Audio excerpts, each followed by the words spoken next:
Hi అండి. పిల్లల lunch బాక్స్లోకి ఉదయాన్నే ఎటువంటి హడావుడి లేకుండా ఇలా ఒకసారి కొత్తిమీర రైస్ చేసి పెట్టండి. హెల్తీగా ఉంటుంది, అలానే టేస్టీగా కూడా ఉంటుంది.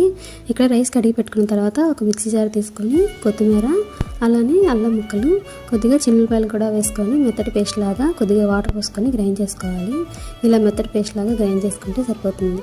తర్వాత అయితే ఒక కుక్కర్ పెట్టుకొని ఒక స్పూన్ నెయ్యి, అలానే ఒక గరిట ఆయిల్ కూడా వేసుకొని బాగా వేడెక్కిన తర్వాత చూపిస్తున్న మసాలా దినుసులన్నీ వేసుకొని బాగా వేయించుకోవాలి. మసాలా దినుసులన్నీ వేగిన తర్వాత కోసి పెట్టుకున్న ఉల్లిపాయ ముక్కలు, అలానే కొద్దిగా పచ్చిమిర్చి కూడా వేసుకొని బాగా వేయించుకోవాలి. ఇలా వేగిన తర్వాత మనం పేస్ట్ చేసి పెట్టుకున్న కొత్తిమీర పేస్ట్ కూడా వేసి పచ్చివాసన పోయేంత వరకు బాగా వేయించుకోవాలి.